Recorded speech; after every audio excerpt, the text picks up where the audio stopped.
Well, it's been a crazy 18 or so hours since last night. The New York Mets failing to sign Kyle Tucker, and that was going to be news in of itself of the Mets' inability to land the major free agent this offseason. But lo and behold, earlier today, the Mets signed their guy, or the guy who was going to be their guy, Bo Bichette, to a 3-year deal.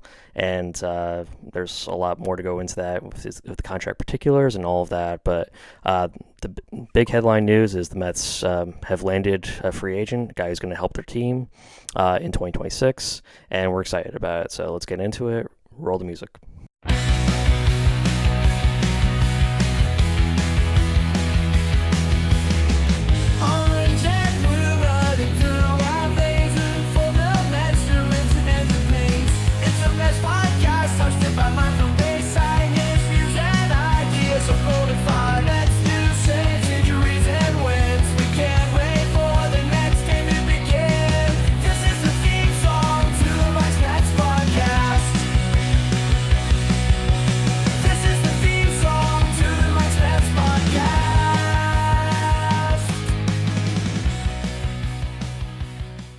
Welcome to the Mike's Mets Podcast. I'm your host, Mike Bichette, and we're recording this in the middle of the afternoon.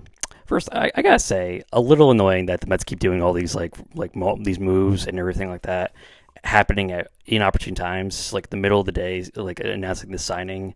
I was just like, oh man, really? Like now I have to wait because I had to work. I gotta do my day job. Sorry, and this all happening, and then it was late last night with the Kyle Tucker signing, and I had recorded like a whole episode that I was going to post early today, and I had to throw all that out because I just went on this full epic rant that I may or may not post later on, but I was absolutely furious. Not so much with the Mets. I kind of let my fury pass on that, and because earlier on I was blaming them, and then as more details came out about the trade, about the Kyle Tucker situation and everything like that, I kind of calmed down. I let that pass, and I'm happy. I'm happy where we landed. The major news: the Mets have signed Bo Bichette to a massive contract. Bichette, who had played his entire career in Toronto up until becoming a free agent, now is signed to a 3-year, $126 million contract that will include opt-outs after years 1 and 2. So if he is so inclined and willing to try and bet on himself following this season or the following after the season, he can try and do it again. He can go on free agency and see if he can get perhaps a longer term deal for a similar AAV. Maybe if things aren't working out in Queens, he just tries again.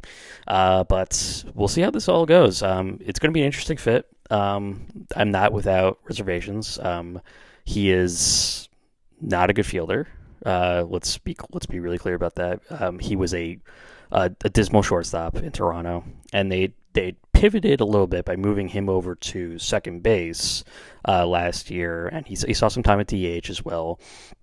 But the Mets already have Marcus Semien, who most likely is going to be seeing the majority of the time at second base, his primary position.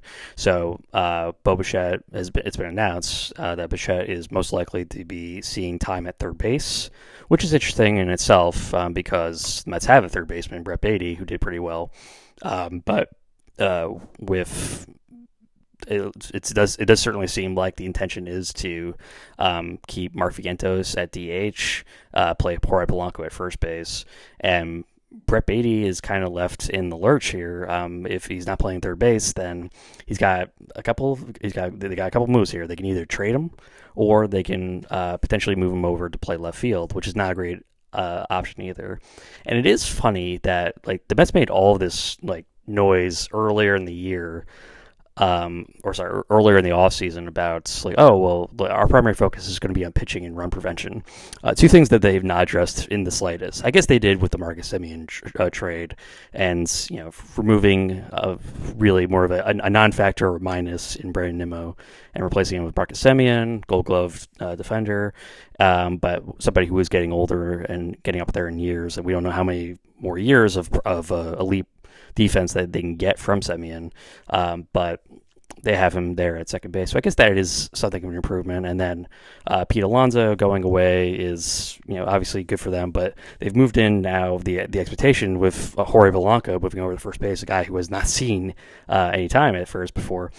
And now you have Bo Bichette going over the third base, a position he hasn't played before either. So you have a lot of inexperienced fielding options. And then if they go this route, I don't know if they will or not, but if they decide to keep Beatty around and decide to move him over to the left field, which is I don't know how that would work. Beatty's athletic, I suppose, but I don't know how well that's going to go in terms of if your plan was run prevention, you got to keep quality defenders at every position. They just have a lot of inexperienced options here, and guys who aren't really that great, and the guys who are declining.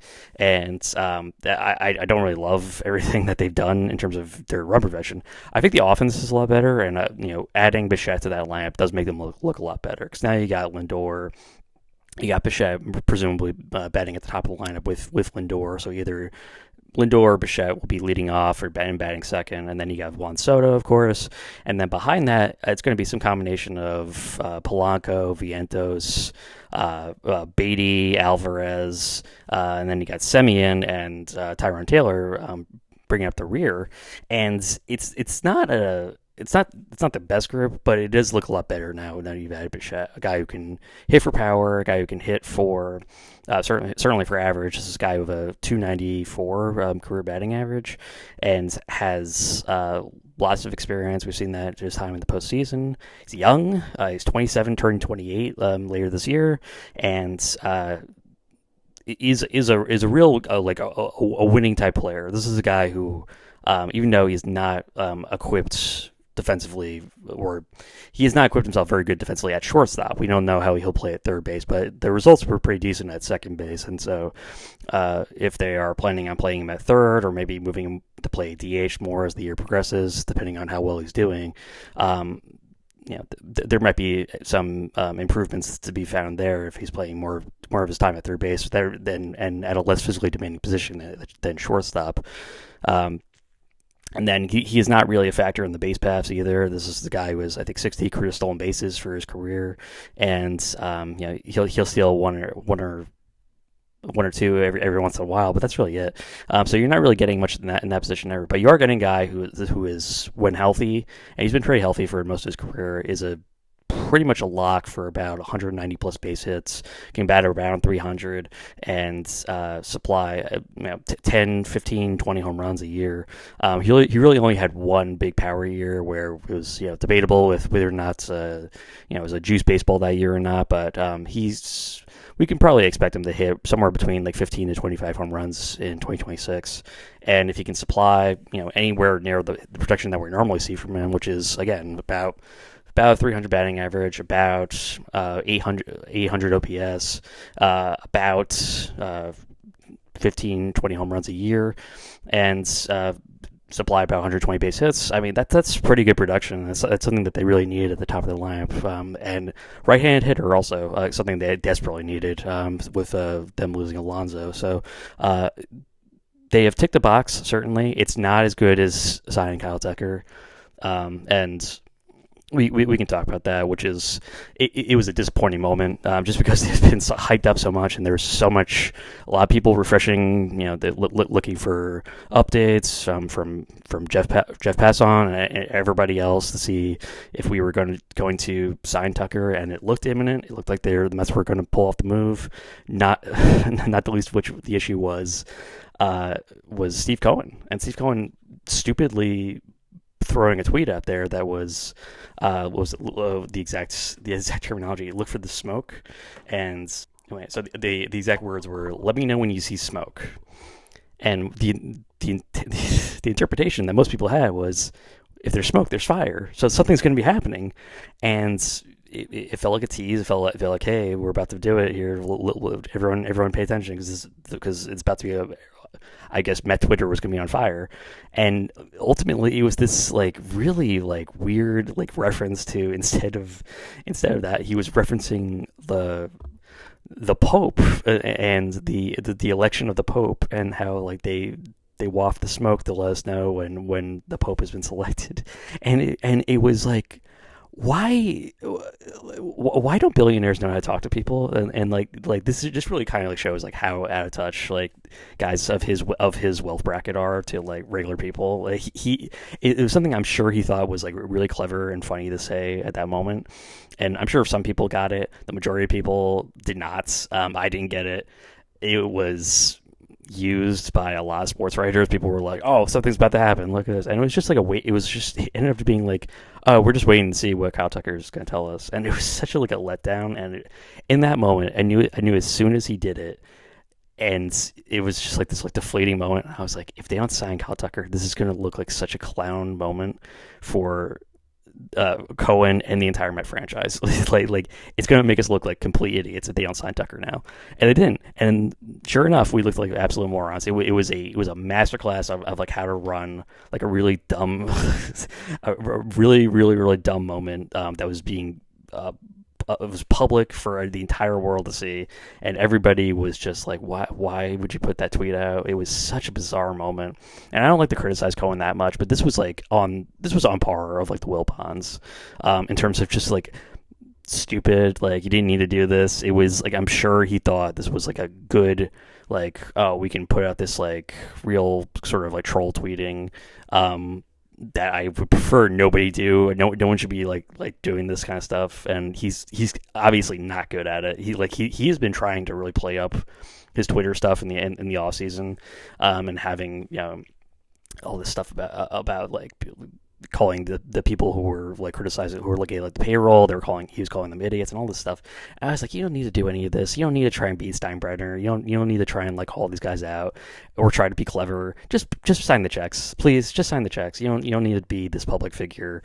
I really don't want him to be that. Like, I just want him to be Uncle Steve, like what all Met fans know him as. Just be the guy, the benevolent owner coming in and giving us what we need to sign these free agents.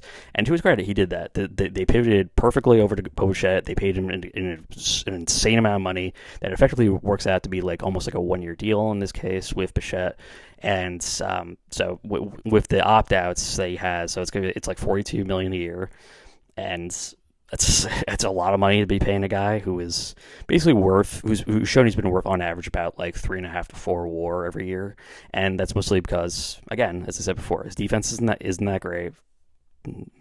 Wasn't a good shortstop, and unfortunately that was the only position he played in Toronto, but wasn't a good shortstop and not a good base runner, and those things will really work against you, even though when you're a really good offensive weapon, to the point that like I even would forget sometimes that he was always among the league leaders in base hits and in batting average every year, and especially with batting average declining so much over the last couple of years, where people are struggling to bat 300 now.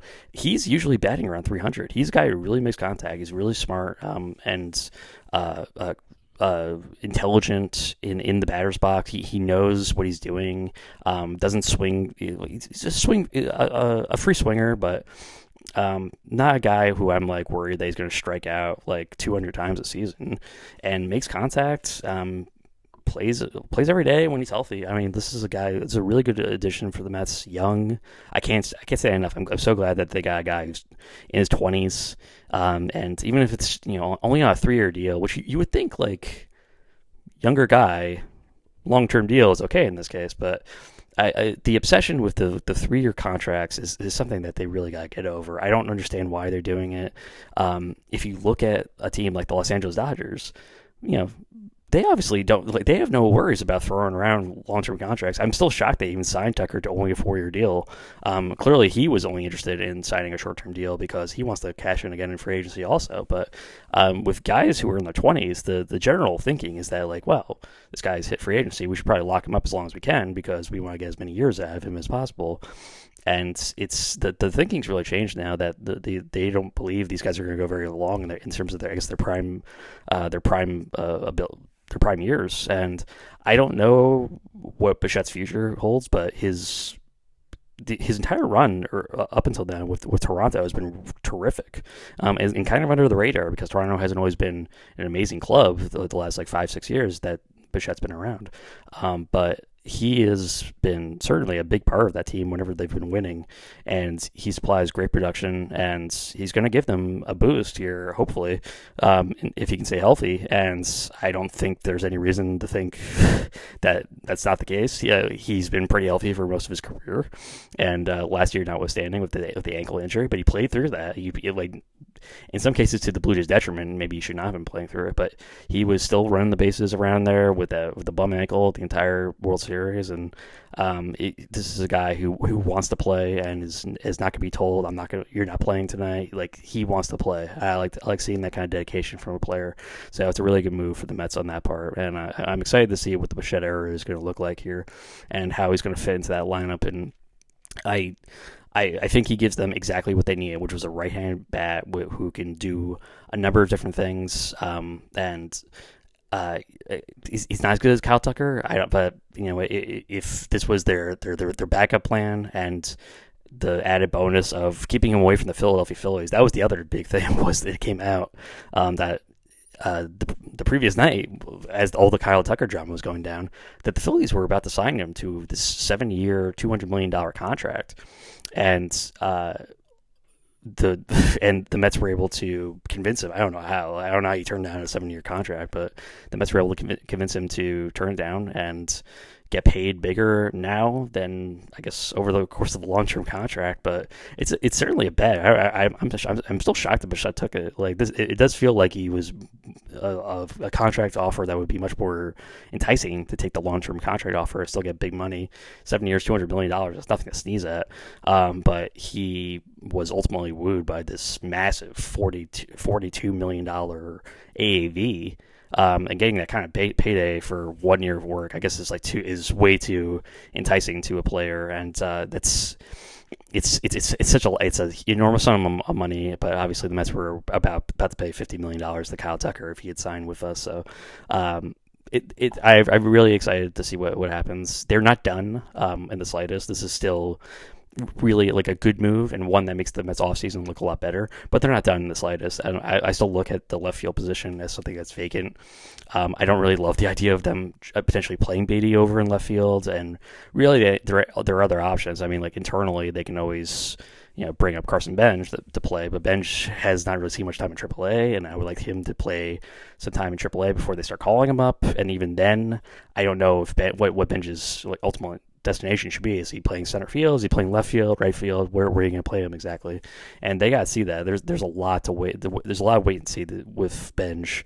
And as exciting as he is, and as talented as he is, he certainly looks like he's going to be one of the best prospects in baseball and a potential Rookie of the Year candidate, depending on when he gets called up. But they have to make a decision about that outfield, and I would really love it if they would bring in someone else. I've been looking at Luis Robert Jr. for a long time of the White Sox, and he's obviously not the offensive player that he used to be, but as a defensive player and a base stealer, can really provide a lot of production there. And this is effectively like a 1-year deal since it's a club option, and he doesn't really get in the way of Bench's developments. He's still young enough that you can potentially get some stuff out of him, maybe fix what's been wrong with him. He's got that big long swing, maybe you shorten his swing a little bit. Maybe you take away from his power slightly, but maybe you get him to be more of a contact hitter, and that might be how you fix Luis Robert Jr. and get some production out of him. And again, a terrific defensive player and a guy who can steal 30 bases a year easy. There's no worries about that, and I feel like it's a good stopgap move. I don't know what it would cost really to acquire somebody like that. I would say one of the two infielders that the Mets have, either Ronny Mauricio or Luis Angel Acuna, combined with maybe two prospects, maybe something in the ways of Will Watson or Jonathan Santucci. They have some good AA pitchers there that have a lot of talent and are very promising. So for a team like the White Sox that is not going to be ready to contend for another couple of years, that's might be enough to kind of get them to pull to trade for Robert, who is not anywhere near the player that he used to be. So I'm interested to see what their moves are going to be, and of course they still have to sign a starting pitcher here. They have to make some kind of acquisition, and I'm hoping at some point in the next couple weeks, or maybe the next month, they're able to make some kind of acquisition here, either trading for somebody. I'm still holding out for the Mets to make some kind of trade for somebody like Freddie Peralta. Other than that, maybe somebody like Logan Webb. I know that name doesn't really come up that much in trade talks, but I really like Logan Webb. I think he's a really good pitcher. And if it's not one of those guys, sign Framber Valdez, a guy who still hasn't really figured out what the market is. And no pitchers have come off the market really, except for Ranger Suarez, who just signed his contract. And you got to wonder if Valdez is more willing to take a short-term deal at this point. Maybe something in the neighborhood of a 3-year, like $100 million contract would be something that he would be interested in, because I think he can get it done for $35 million AAV for somebody like Valdez. And Valdez adding him to the starting rotation would be a huge plus. Same thing for Freddie Peralta. I think either way.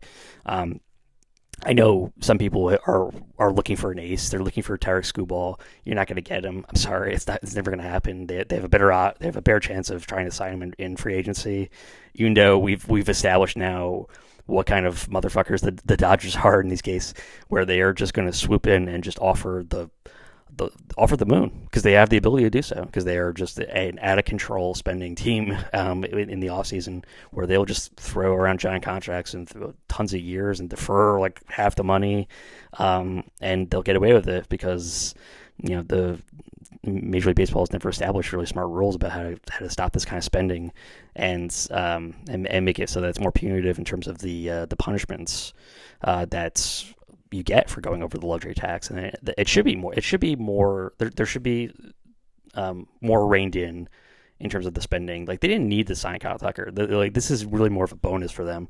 Like, for example, if they were gonna sign Framber Valdez, which I'm truly hoping they don't do, but if they were gonna sign Framber Valdez, they could do it. They'd just be like, yeah, we'll get him anyway. They'll give us 1 through 5 of top tier ace pitchers.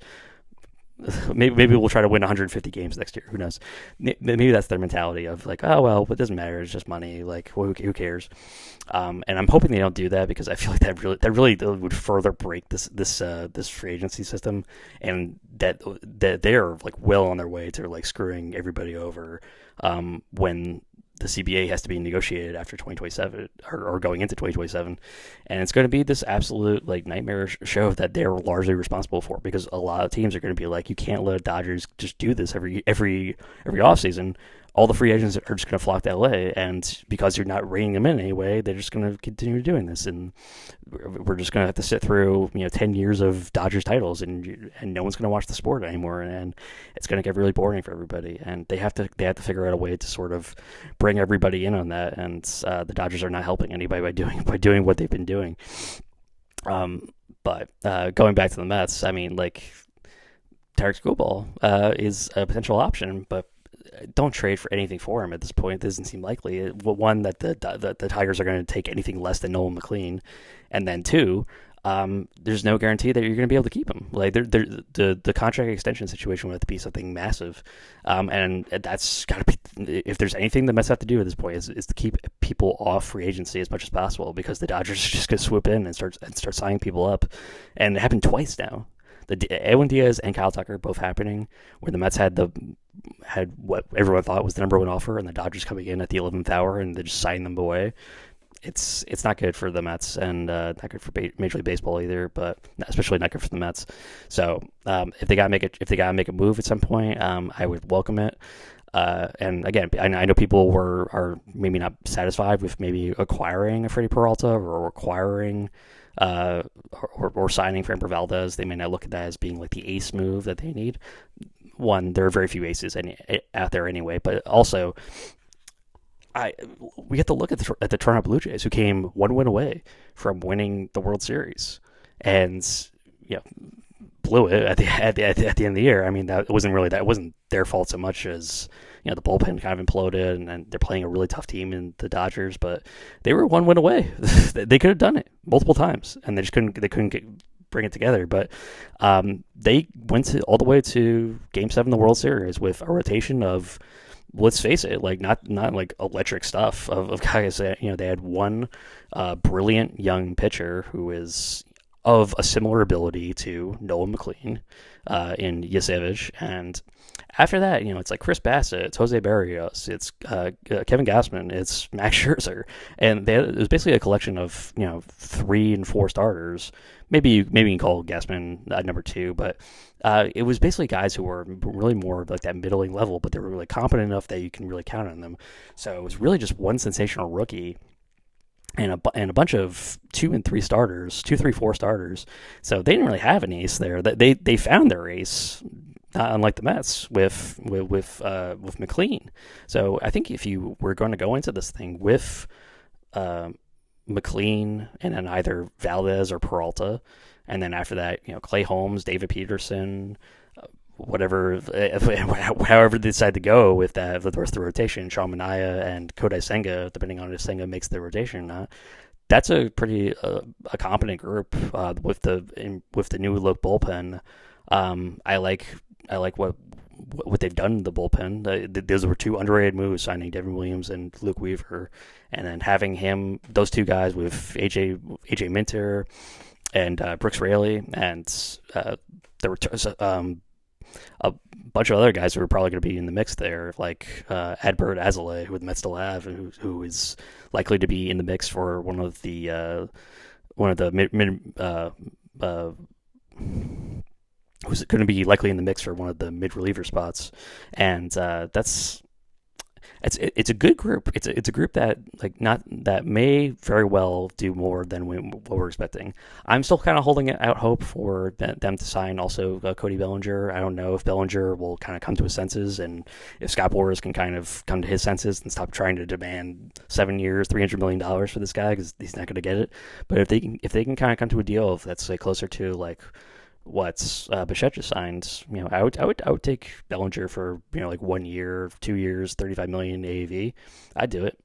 He's a good player. He's a guy who would definitely contribute to the team and would make them that much more dangerous. So here's hoping. I don't know what their plans are going to be for the future of this offseason, but I'll tell you this: I'm a lot happier about where we are today as opposed to last night, where I was absolutely apoplectic and complaining and ranting and just disenchanted with the team, and I felt like they were never going to sign anybody ever again. And then, lo and behold, one signing for Bo Bichette, and I'm right back with them. So here's hoping we get to see more Bo Bichette type moves coming forward with the New York Mets.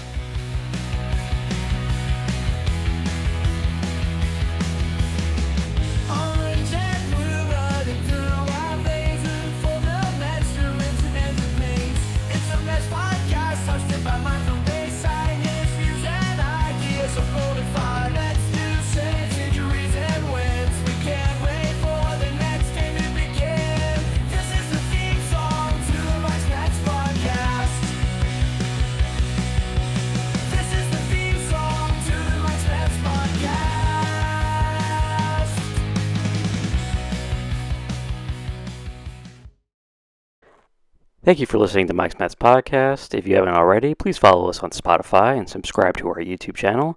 Leave a like and a comment. It helps so much. Finally, please follow our Twitter and Blue Sky pages. You can find us at Twitter at Mike's Mets Pod, all one word, and on Blue Sky at Mike's Mets Podcast.bsky.social. Thank you very much. Have a wonderful day or evening, and let's go Mets.